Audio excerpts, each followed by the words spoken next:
Vamos lá. Tá valendo? Quinta-feira, 23 de julho.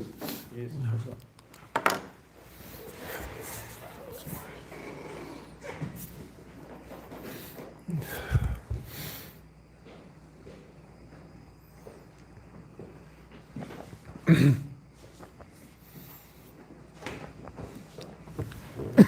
Tá valendo? Boa noite. Quinta-feira, 23 de julho, 19 horas. Aqui na telinha aqui, a Elisângela, intérprete de Libras. Fora aqui, bem longe, o Major Vitor Hugo, líder do governo. Agora há pouco fiquei sabendo que ele tinha sido demitido da liderança. É isso mesmo, Major? Tu veio aqui me cobrar alguma coisa aqui? Semana passada demitiram aí o Salles, demitiram o Pazuello. Tá? É impressionante, né? As matérias sempre começam, né? Uma fonte, uma pessoa próxima ao governo, um ministro que não quis se identificar, mas tudo bem, vamos tocar o barco aí. Prometo hoje, o pessoal da Jovem Pan, muito obrigado por estar nos seguindo, né? Divulgando o nosso sinal. Eu sempre digo ao nosso pessoal, quando acabar aqui a nossa live, entra na Jovem Pan, os comentários finais aí do Augusto Nunes, Fiuza, Zé Maria e o Vitor Brau. E também a Ana Paula, né? Tá. Vamos lá, jogo rápido. Hoje é dia do Policial Rodoviário Federal. Nossos parabéns a esses profissionais do asfalto. E como divulguei na minha mídia social hoje, tá? Eles aprenderam só hoje, né? Lá em Mato Grosso do Sul, 5 toneladas de maconha. Em Ourinho, São Paulo, 750 quilos de cocaína. De acordo com a pureza da pasta, aí pode valer 110 milhões de reais só em cocaína. E também, agora há pouco, na Bahia, foram 66 mil comprimidos de anfetamina. Então, no dia do aniversário do Policial Rodoviário Federal, quem ganha presente somos nós, com essa brilhante atuação da nossa PRF. Também já começou o curso, né? De novos 600 PRFs lá em Santa Catarina. Se Deus quiser, final de novembro, estarei na posse desses futuros profissionais do asfalto. Então, parabéns ao Policial Rodoviário Federal pelo seu dia e obrigado por esse trabalho maravilhoso que você vem fazendo. Agora, curiosidade, levando-se em conta esses 2 meses aqui, junho e julho, levando-se em conta os 2 meses anteriores, né? Ou do ano passado, praticamente triplicou a apreensão de drogas aqui pela Polícia Rodoviária Federal. Tá? Parabéns ao diretor-geral, o PRF ágil, tá? Por estar trabalhando de forma bastante objetiva, nos protegendo nas pistas e também apreendendo drogas, armas. E brevemente vou dar um levantamento também sobre a apreensão de armas, desde quando assumiu o ministro André Mendonça, né? E o novo diretor-geral da PRF, levando-se em conta períodos anteriores. Ponte sobre o Rio Xingu, tá? Foi estudada a viabilidade por parte do ministro Tarcísio, que espera semana que vem estar livre do vírus, e ele está presente do meu lado aqui, e ele já deve ter contratado o projeto de engenharia e licença ambiental. Só isso daí leva quase 1 ano. Eu gostaria que fosse mais rápido, mas infelizmente é demorado. Mas o que interessa é que o Tarcísio já estudou de forma preliminar a viabilidade técnica da ponte, né, o custo-benefício, se realmente seria compensador o que a União ia gastar na ponte, levando-se em conta ao transporte, em especial de grãos da região. Então, compensador. Rapidamente, ele já pediu, então, o estudo de viabilidade técnica. Medida provisória 984, liberdade no futebol. Isso vai dar o que falar pela frente, né? 16 times da primeira divisão, dos 20, são favoráveis a ela, tá certo? Grande parte dos times da segunda divisão também são favoráveis. Está previsto semana que vem, talvez o pessoal do Nordeste da segunda divisão venha a Brasília. E eu, estando bem, já deixei avisado, gostaria muito de recebê-los, quem sabe almoçar, bater um papo com eles. Que a segunda divisão é muito importante aqui no Brasil também. E essa medida provisória, vocês sabem, né? Dá liberdade no futebol para os times de futebol. Eles podem negociar o direito de arena, o direito de imagem, com qual televisão bem entender, ou outra mídia qualquer que porventura queiram vender a imagem do seu jogo. Então o time mandante passaria então a ser o dono da venda dos sinais. E também na medida provisória, uma coisa muito boa, né, dá direito a 5% de toda essa renda, divide para os atletas aí que entrarem em campo. Então é uma medida excepcional que a gente espera que o parlamento não a deixe caducar. Meu estado de saúde, estou muito bem, graças a Deus. O ministro Onix e também o ministro Milton Ribeiro, da Educação, foram acometidos do vírus, deu o exame positivo e começaram imediatamente a tomar hidroxicloroquina. Deixe bem claro que uma adesão do médico e do paciente, como foi o meu caso. Não estou recomendando para ninguém, não. Eu tomei. 12 horas depois, estava me sentindo muito bem e como estou muito bem, graças a Deus, até hoje. A mesma coisa me reportou o Onix, também me reportou o ministro Milton, né? Da Educação, sentindo muito bem também. Então, deixar claro aqui, hoje eu vi um governador falando aí, criticando a hidroxicloroquina, não sei o quê, falando em ciência, até lembrei do Mandetta, né? Parece até que o governador desse estado aí fez a mesma faculdade do Mandetta. Acreditamos na ciência, mas não existe comprovação ainda científica, né? E como alguns dizem, não é porque não existe comprovação científica, né? Então o que acontece? Não é recomendado e não é recomendado também. Nem é e nem não é. Está em estudo ainda. Mas mais cedo ou mais tarde vai chegar à conclusão tocante a isso. Agora, enquanto não tem um remédio, claro, né, para atacar esse problema, é válido isso aqui porque, se eu não me engano, chama de off-label isso, fora da bula. Então o médico é que tem que ter essa liberdade, não está na bula, mas ele vai lá e prescreve. Quer prescrever hidroxicloroquina, prescreve. Não quer oferecer outra coisa qualquer, isso depende do médico, off-label, né, e do paciente. E muitos dizem que sem essa prática, muitas doenças estariam sem tratamento até hoje. Muita coisa foi descoberta, né, com essas tentativas que a pessoa está cometendo a doença, sabe que vai ter um problema sério pela frente e se poderia, né, testar esse remédio, que existe mais de 50 anos no Brasil, em especial na região amazônica, e é vendido lá, tem uma tarja vermelha aqui, pelo que eu sei lá, é vendido sem receita médica, e tem dado certo para alguns casos, como alguns médicos também têm conversado comigo, médicos renomados têm conversado comigo, dizendo que a sua experiência, a sua observação, a hidroxicloroquina tem dado certo. Então, quem não tem uma outra alternativa, que não fique querendo proibir, né, a hidroxicloroquina por quem, porventura, queira tomá-la devidamente receitado por um médico. Serra da Mantiqueira, estamos aí, as Forças Armadas estão lá trabalhando diuturnamente para combater o incêndio e já está controlado as últimas informações que eu tive na Serra da Mantiqueira. Em especial foi a nossa Força Aérea com C-130 e demais meios, né, que combateram o incêndio na Serra da Mantiqueira. Outdoors pelo Brasil. As informações que eu tenho, tem mais de 1.000 outdoors pelo Brasil, me cumprimentando, em especial na região onde tem o agronegócio, o Centro-Oeste, São Paulo também, muito outdoor, Rio Grande do Sul, Pernambuco, recebi agora, a minha cidade, Eldorado Paulista, muito obrigado, Eldorado Paulista, antiga Xiririca, também tem um outdoor aí, espero estar bem nos próximos dias, para manter a minha agenda aí no Vale do Ribeira, e não só em Eldorado, né? Também estaria em mais alguns municípios, onde tem obras do governo federal. Na volta, pretendo aí passar por Tapiraí, isso mesmo? Tapiraí? Por Tapiraí, dar um abraço aí no sargento, no cabo, em especial no sargento que bateu o telefone na minha cara 2 vezes que eu liguei para ele, porque eu não acreditava que era eu, né? Mas tudo bem, depois eu conversei com ele na imagem, tá tudo bem. Espero que o sargento pague um café para mim em Tapiraí, ok? Vamos continuar aqui, encerrando aqui. Queimadas na Amazônia. Olha uma foto aqui da satélites da NASA. Compare aqui, está em vermelho, é o foco de calor, né? Incêndio. Compare o Brasil com a parte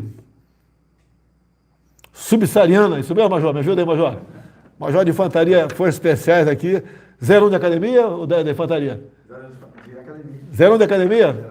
Achei um infante inteligente aqui, pô. Não é 01 também, não? Só nos Estados Unidos, no Brasil não. 0-1 nos Estados Unidos. E aí, Semi, qual a classificação? Não foi 0-1, foi 0-2, pisou na bola. Concurso, tinha uma vaga só para a Câmara? Para a Câmara foi 0-1. Uma vaga passou para a Câmara, concursado. Curso de comandos também. Curso de comandos também. Foi especiais também, não? Foi especiais, foi 0-2. Foi 0-2, pisou na bola. 0-1 no curso de comandos, 0-2 no Forças Especiais aí. Quantos seminários do curso Forças Especiais contigo naquele ano? Foram 16. 16? Comandos foram 7. Eu no curso de Educação Física tinha 45, fui 0-1. E no curso de mergulho pelo GBS, Grupamento de Busca e Salvamento, lá no Rio de Janeiro, na Barra, fui 0-1 também. A gente ia ser paro duro um para o outro aqui, no tocante à relação, no tocante à cabeça, eu ia deixar contigo aí. Se bem que a Escola de Educação Física do Exército também tem muita parte... Tem que papirar muito. Então a NASA aqui demonstrando, e a crítica é só ao Brasil. E se vocês olharem bem, na região amazônica não tem nada vermelho, não pega fogo, a floresta não pega fogo. Então é uma campanha maldosa o tempo todo contra o Brasil, porque isso tem a ver com a economia. O Brasil é um gigante no agronegócio. Tá?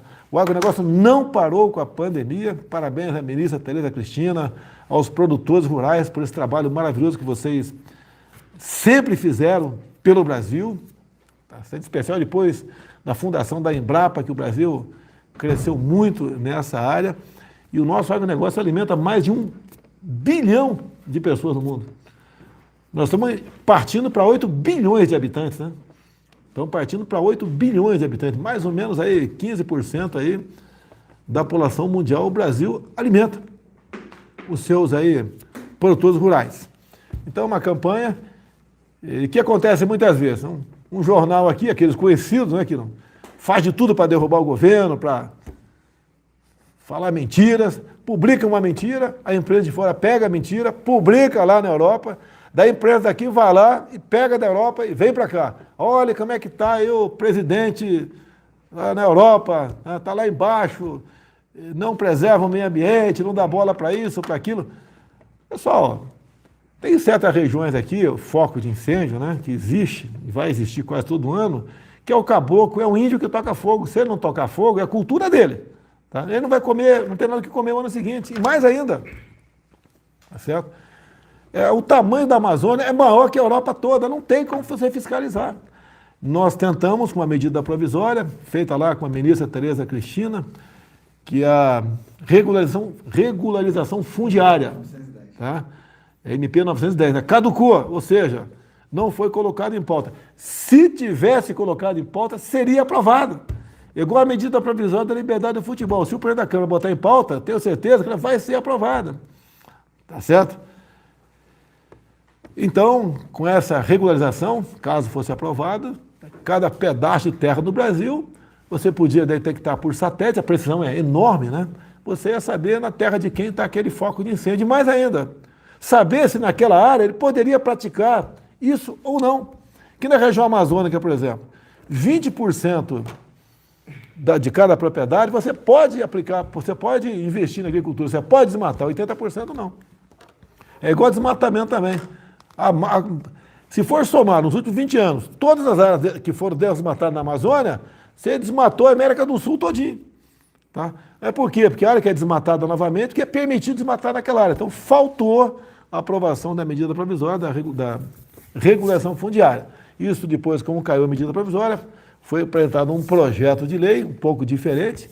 A gente espera que o Congresso aprove, porque isso nos ajuda a não só identificar quem, porventura, de forma criminosa, tocou fogo ou desmatou a sua propriedade, bem como vai inibir essa prática e vai acabar essa pressão internacional, muitas das vezes desproporcional e não verdadeira, contra o Brasil. Queimar na Amazônia, só para curiosidade, né? No início do século passado, não sei quem foi que disse aqui, não me botaram a fonte aqui, tínhamos 10% da floresta do mundo, hoje temos 30%. Não é porque foi plantado mais árvore no Brasil, é que em outros países houve desmatamento. Aqui não. Agora, quando alguns falam, né, em reflorestamento, podiam começar a reflorestar a Europa, né, para dar exemplo para nós, não querer reflorestar o que já tem floresta aqui no Brasil, no caso, Amazônia. A coisa está acabando. Fundeb. A proposta inicial começou, acho que 3 anos, se não me engano, mais ou menos 3 anos atrás, 3 anos. Era de o governo bancava o equivalente a 10% da despesa, tá certo? No tocante ao financiamento da educação básica pública, e a proposta queria passar para 40%. Mas, Jota, eu toparia passar para 80%, 90%, né? Desde que tivesse receita. Tá? Agora, foi um embate muito grande, o governo fez a sua parte, que se passa a 40%, tinha que criar 2 CPMF. É simples. Né?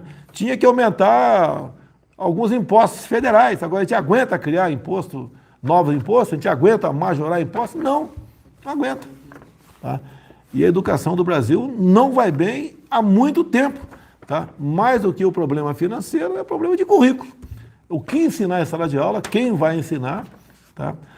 Se o professor tem ou não como exercer a tua autoridade em sala de aula, porque sem autoridade você não consegue ministrar nada. Fez colégio militar, Major? Não, senhor. Fez não, né? Também não fiz. Eu fiz um ano de escola preparatória de cadeias do Exército. Mas, se eu não me engano, nós temos quantos ministros aí, ou seja, que fizeram colégio militar? Dos 23 ministros, por coincidência, 9 fizeram colégio militar. Entre eles, por exemplo, o Paulo Guedes, fez o colégio militar de BH, o Levi, que é da AGU, fez o colégio militar de Porto Alegre, entre tantos outros. Alguns militares fizeram colégio militar também. Vocês pegam os colégios das polícias militares de Goiás, que é do estado aqui do Major Vitor Hugo. 61 colégios. 61 colégios, né? Tem colégio lá onde a aprovação no Enem é 100%. É 100%. A mesma coisa, colégio militar do estado do Amazonas também, eu tive em um lá. Antes da campanha, um ano antes da campanha, estive visitando. Então a molecada aprende de verdade, porque tem disciplina, tem hierarquia, tem castigo, poxa. O moleque fica até mais tarde para sair da sala de aula. Tá? Esse é o castigo, né? Vamos falar que eu estou querendo surrar moleque. Não tem nada a ver com isso não, tá certo? Tem castigo, tem punição. Tá? Lá, quando se passa um dever de casa, o garoto apresenta o dever de casa. No dia seguinte, não tem esse papinho não de não vai apresentar, apresenta sim. Então funciona, tem disciplina, e onde o professor tem como exercer a sua autoridade, funciona. Então essas escolas militarizadas, da Polícia Militar, como exemplo aqui do Amazonas, de Goiás, os colégios militares, nós temos 13 colégios militares do Exército no Brasil, estamos fazendo o 14º agora em São Paulo. Se tivesse recurso, né, que eu falei durante a campanha, eu queria fazer ter em cada estado do Brasil ter pelo menos um colégio militar, mas não temos recurso para isso. Quando se fala do Fundeb também, nós vamos arrecadar menos esse ano do que o ano passado, que ninguém esperava essa crise da pandemia. E se cria uma despesa pesada com o Fundeb, que nós apoiamos. Nós apoiamos. Agora, o parlamento vai ter que nos ajudar onde buscar recursos para bancar essa progressividade. Estamos passando de 10% para 23% em meia dúzia de anos. Em meia dúzia de anos, 10% para 23%. Tá? E de 10 em 10 anos vai ter uma revisão também. No 6º ano primeiro, depois de 10 em 10. Então, no 6º ano vai ter uma revisão, o pessoal vai analisar aí como é que está a situação financeira do Brasil, porque é mais uma despesa obrigatória. Né? Cada vez mais tem despesa obrigatória no orçamento. Mais de 90% do orçamento é uma despesa obrigatória. Pagamento da folha de salário do servidor, previdência, encargos da dívida, né? O grande peso, só aí eu acho que bate, eu não tenho certeza aqui, mas próximo de 90% da nossa despesa está aí. Agora, de acordo com o que acontecer, se não tiver fonte de receita, por exemplo, o Tarcísio eu vou aposentar, não vai trabalhar ano que vem, porque se não tiver orçamento do Ministério da Infraestrutura, a ponte do Rio Xingu, que eu falei aqui agora, vai ficar congelada, né? Obras vão ficar congeladas. Então é um problema sério que nós temos, e hoje estamos tentando solucionar muitos problemas com reformas, como, por exemplo, a reforma fiscal agora. É isso mesmo, Major? Desculpa aqui. Reforma tributária agora. O Brasil é um dos piores países para se fazer negócio. Então, quando o mundo, às vezes, quer investir aqui, quando vê esse cipoal essa burocracia enorme de impostos, de fiscalizações, de multas, o elemento vai embora, desiste. Então, estamos tentando, aos poucos, mudando isso aí. Tivemos aqui aquela lei da liberdade econômica, né? Foi mais um feijão com arroz nosso aqui no Brasil, mas foi muito bem-vindo. Tive o prazer, se não me engano, estava em São Vicente, Guarujá, o Santos, entrei numa pizzaria E isso foi, eu acho que final do ano, antes do carnaval, mais ou menos. E o cara estava na pizzaria, agradeceu, porque ele estava esperando um tempo, o alvará e não conseguia. Com a lei da liberdade econômica, ele conseguiu, então, começar a trabalhar, e a prefeitura tinha 30 dias para conceder o alvará para ele, né? E se não concedesse, ele continuaria trabalhando aqui. Mais uma coisa? Vamos para as perguntas aí, para liberar aqui os pingos do Zico. Prepare-se de... Espero que não seja pergunta difícil, hein, Augusto Nunes? Espero que não seja pergunta difícil aqui, tá? Ou complicada para responder, me botar em xeque aqui, fazer certas perguntas aqui que... Não é que eu fujo na imprensa, não. A interpretação no dia seguinte não é pela Jovem Pan, que sei que vocês vão debater com muita responsabilidade o que eu vier a falar aqui. Mas outros órgãos de imprensa vai pegar ali 5 segundos do que eu falei aqui e fazer um carnaval no dia seguinte. Tentar me jogar contra outros poderes, já se criticando aí o legislativo. Vamos lá, Cid? Vai lá. Presidente, que tipo de limitação física o senhor sente neste momento em consequência da Covid-19? Augusto, eu estou com 65 anos, acho que você está com um pouquinho mais do que isso, né? A limitação normal, da idade. No resto, me sinto muitíssimo bem, disposto, estou um pouco agoniado por estar praticamente preso aqui dentro de uma sala, né?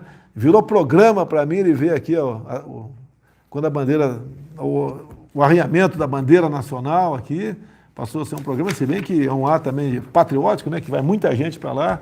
Hoje tinha o quê? Umas 40 pessoas ali? Umas 40 pessoas ali, pouca gente, mas o que importa, eu converso com o povo e ver a bandeira descer, estou muito bem, Augusto. Não precisa a população aqui, lógico, toma cuidado, mas não precisa ter pavor no tocante ao vírus. Tá? Eu estou vendo já, assisto televisão aqui o dia todo, também está sempre ligado, acompanho aqui um pouco da nossa imprensa, né? E estou vendo autoridades, né, de dentro e de fora do Brasil falando que essa pandemia veio para ficar, no mínimo até 2022. Olha, o povo tem que trabalhar, meu Deus do céu. Que as consequências, né, de não trabalhar vão ser muito piores do que aquela proporcionada pelo próprio vírus. Eu até dizer para você, Augusto, né, essas eleições municipais agora, com toda certeza, eles vão perguntar para cada candidato, ó, se você assumir em janeiro do ano que vem, como é que vai ser a sua política restritiva aqui em São Paulo, Rio de Janeiro, Goiânia, Recife, Salvador, Manaus, né? Ou cidade pequena também. Então, os candidatos aí a prefeito, né, se preparem para esse tipo de pergunta. Como é que você vai proceder? Vai manter a mesma linha? Você pega São Paulo, por exemplo, como é que está a linha aí do Covas? Você vai manter a linha do Covas, se porventura tu ganhar as eleições aí? E outra coisa, aproveitar o momento, como se fala em eleições municipais. Eu não pretendo me envolver em candidaturas para prefeito no Brasil. Não pretendo, quer dizer que não vá participar de um local ou outro, né? Mas não pretendo. É uma pessoa que eu gosto muito em Minas Gerais, talvez venha candidato, em BH, né? Talvez venha candidato, tá certo? Nem na minha cidade, Eldorado Paulista, eu vou entrar em campanha, com seus 3 mil eleitores, tá? Não pretendo. Talvez colabore com candidato a vereador um ou outro. E por que isso? Porque o Brasil tem problemas, pô. Eu tenho que estar preocupado com o desemprego que criaram, né? Criaram com essa política aí de todo mundo em casa, né? Terror, pavor, né? Multa, vou prender, não sei o quê. Destruir o emprego do Brasil. Fizemos a nossa parte, ajudamos a que esse dano fosse o menor possível, ajudamos com R$600, é dinheiro de você, do povo, não é meu. Fizemos o possível, mas essa política vai ter que ser repensada. Porque se continuar com isolamento, a tendência é o Brasil virar um país de miseráveis. E um país de miserável, o socialismo, tá, vê esse terreno fértil para isso. A primeira onda, vida. Eu lembro do Mandetta falando na reunião de ministros, vamos ter caminhões do Exército catando corpos pelas ruas. Meu Deus do céu, a que ponto nós chegamos? Tá? O pico é a semana que veio, o pico é não sei quando, tá certo? Terror o tempo todo. Era um ministro que passava muito mais aí, falando aí, em especial para aquela televisão que ele gostava, né, do que trabalhando em si. tá certo? Então, o pânico foi espalhado pela sociedade, desemprego, muito desemprego, os informais, chama de invisíveis, né? Um pouco mais de 40 milhões, isso perderam, quase todos perderam na totalidade a sua renda. Então, sobrevivendo com R$600, que um dia vai acabar, porque não tem como a União bancar todo mês 50 bilhões de reais para atender esse número de pessoas que precisa, porque se continuar por muito tempo, quebra a economia, daí não tem para que socorrer mais. A economia tem que pegar. É uma responsabilidade de todos. É até bom que temos eleições pela frente agora, porque esse assunto vai estar sendo discutido até vereador. O vereador tem que participar, a gente raramente vê um vereador, um parlamentar, discutindo esse assunto. Parece que o prefeito não é com ele, né? Muitos deputados estaduais também, parece que o governador não tem nada a ver com ele. Tem que participar, pô, tem que convocar o cara, pressionar, arrisca. Nós temos que botar a economia para funcionar.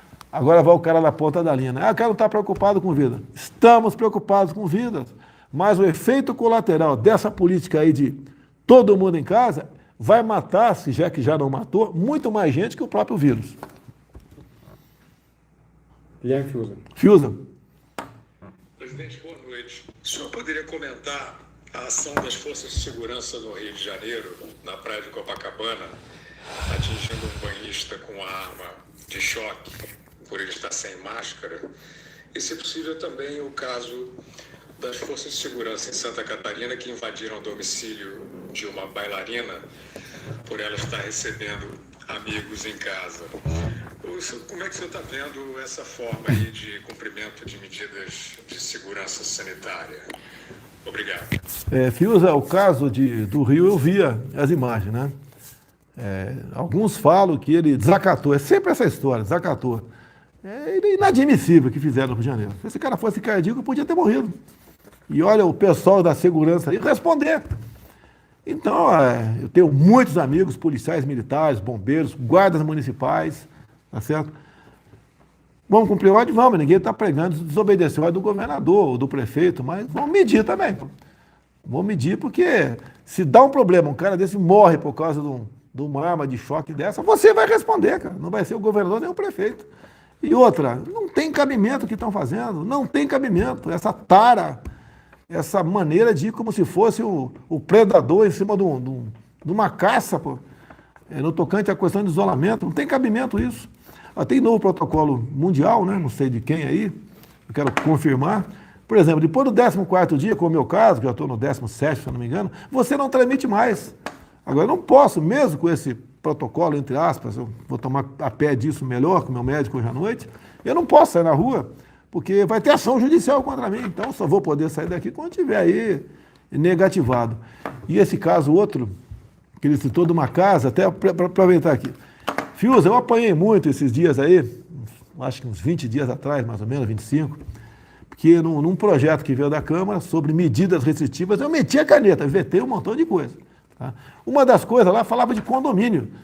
Tá? O síndico podia descer no teu prédio, filho, você estava lá tomando um Guaraná com 3, 4 colegas no canto ali, e o síndico não ir com a tua cara de vocês e simplesmente acabou a reunião, acabou o bate-papo, acabou a tubaína, não vai tomar mais tubaína, vai para casa ou multar você.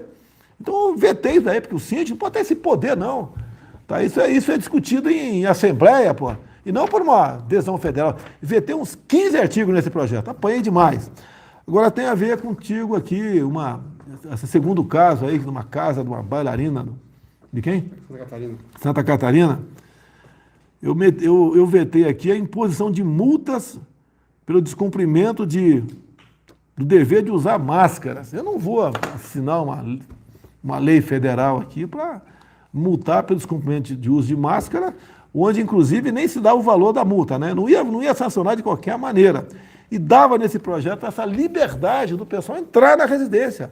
Acredite se quiser, isso é uma coisa absurda. Eu acho até que eu devo melhor explorar isso daí, mostrar o artigo vetado. Isso é um absurdo que estão fazendo. Eu não quero apelar para governador, não, porque o governador de Santa Catarina se elegeu usando o meu nome também, exemplo do Rio de Janeiro, né?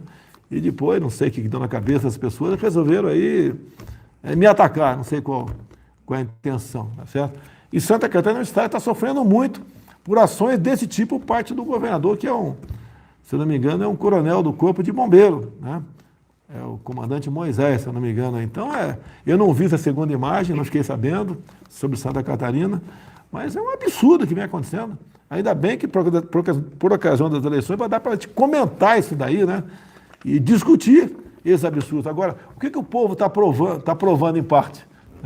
Está provando aqui e vendo os protótipos de ditadores do Brasil. E deixa bem claro, imagine se quem estivesse nessa minha cadeira aqui fosse aquele cara que ficou em segundo lugar no segundo turno. O que poderia estar acontecendo em todo o Brasil?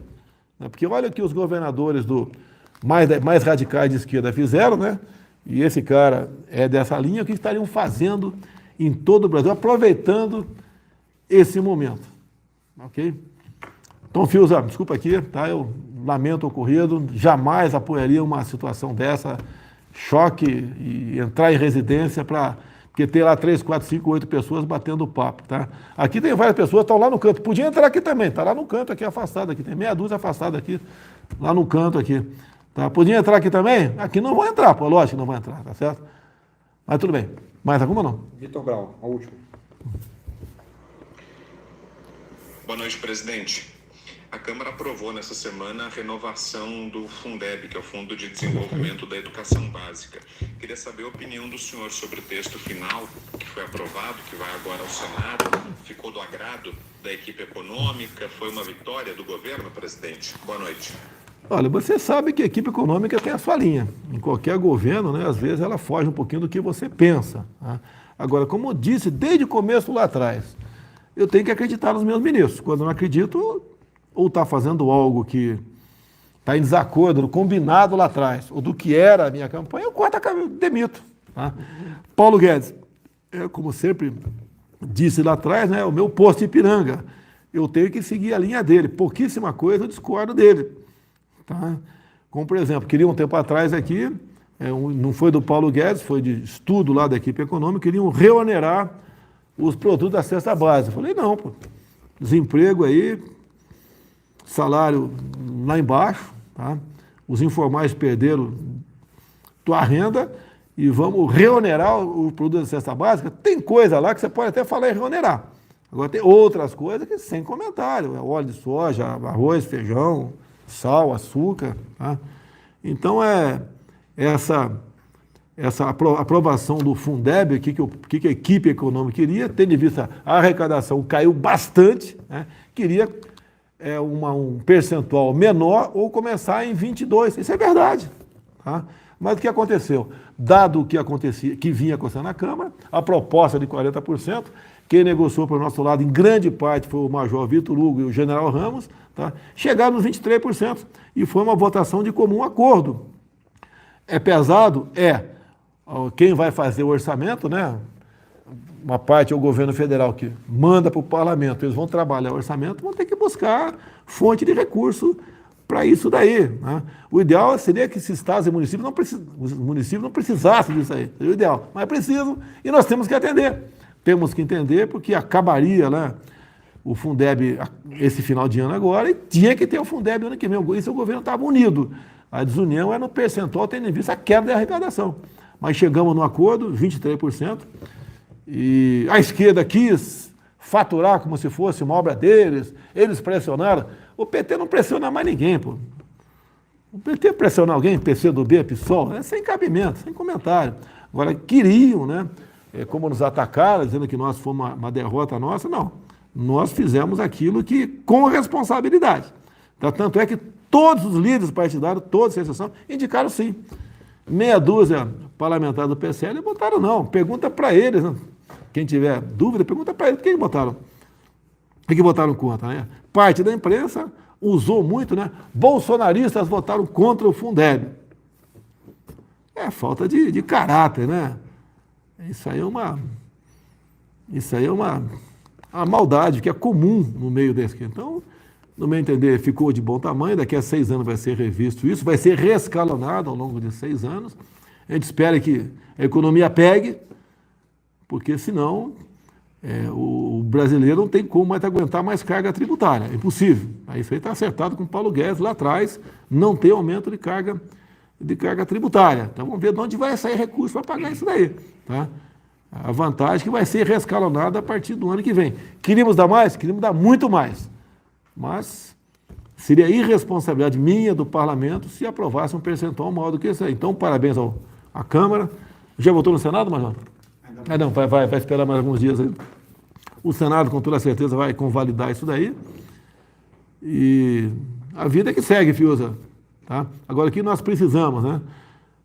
E não é fácil, fazer com que a educação funcione no Brasil, que não funciona.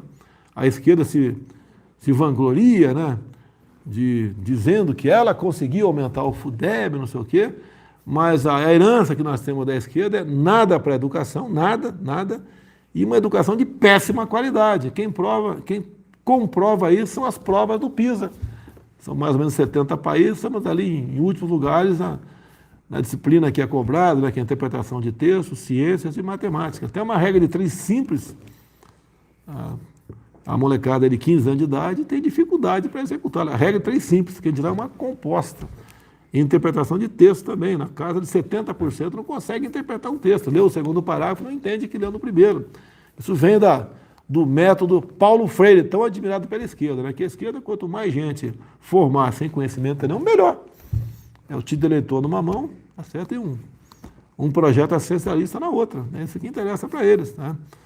Eles dominaram a educação desde lá o período militar, não é de agora não. Teve uma falha do período militar lá atrás, deixaram dominar. Muita coisa voltada para humanas, a parte técnica ou matemática quase que num segundo plano.